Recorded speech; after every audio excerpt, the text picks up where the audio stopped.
Today, we're going to break down a document that makes some incredibly serious claims about violence against the Hindu minority in Bangladesh. We'll be walking you through its key arguments using the material it presents to help you understand the full scope of its accusations. So let's dive right in. The document kicks off with this really powerful line, and it immediately sets a very grave, very urgent tone. Right from the get-go, it's making one thing crystal clear. What you're about to hear isn't fiction. It's what the source describes as a brutal, unfolding reality. So, to build its case, the source doesn't start with statistics or broad statements. It zooms in on a single, absolutely harrowing story: the murder of a young man named Deepu Chandra. So, what sparked this? According to the document, the whole thing was set off by an accusation leveled against Deepu Das.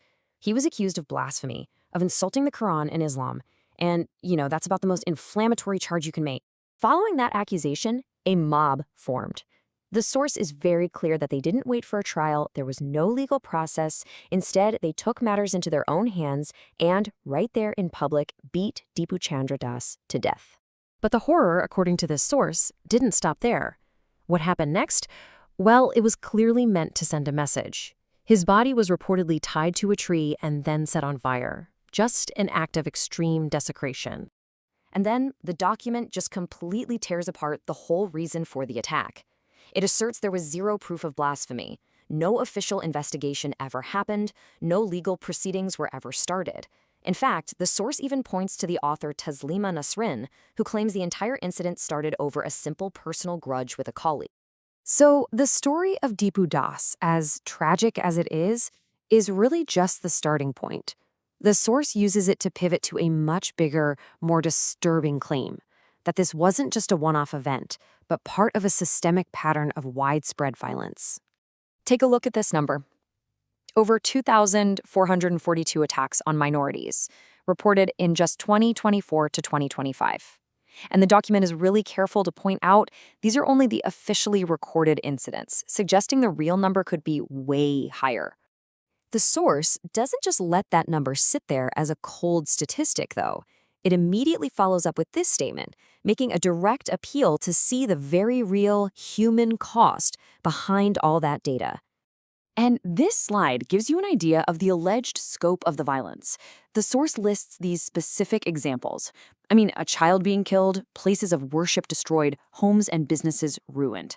It also points to a common justification reportedly used by attackers, labeling Hindus as agents of India, which effectively paints them as foreigners in their own country. Okay, so after laying out the attacks, the analysis shifts gears. It stops looking at just the attackers and starts asking some really tough questions about the very institutions that are supposed to protect people, specifically law enforcement. And this is where we get to what might be the single most damning claim in the whole document. The source alleges that when Deepu Das was killed, the police weren't just missing in action, they were right there. And instead of protecting him, they allegedly handed him over, directly to the mob. And if you thought that was shocking, the document takes it a step further. It suggests this wasn't just a failure of a few officers, but a deep, systemic issue. It claims that there's a fundamentalist ideology within parts of the police force that is sympathetic to, and maybe even aligned with, the extremists carrying out these attacks. All right, so after painting this picture of what's allegedly happening inside the country, the document zooms out. It starts to look at how the rest of the world is reacting, or as it argues, not reacting. To make its point, the source puts two events side by side to argue there's a clear double standard. On one side, you have the brutal murder of Deepu Das, which it says got just a single formal line from Amnesty International. On the other side, the death of a fundamentalist student leader, for whom the German embassy reportedly lowered its flag.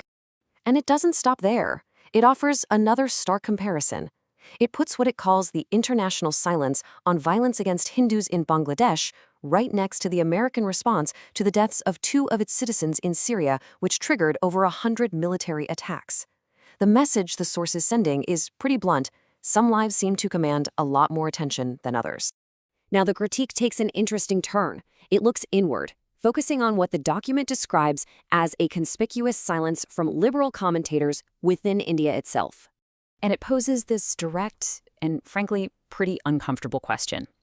It points out that Figures who are often very, very loud on so many other social and political issues seem to go completely quiet when Hindus are being, in its words, burned alive just across the border.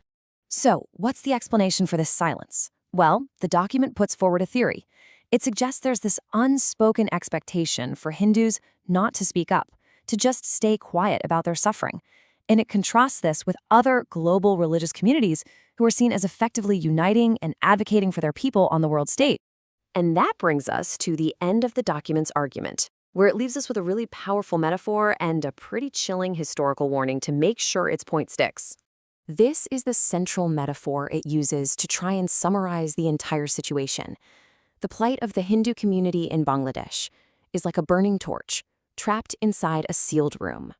So let's just unpack that. The room, that's Bangladesh. The burning torch, that represents the suffering of the Hindu community.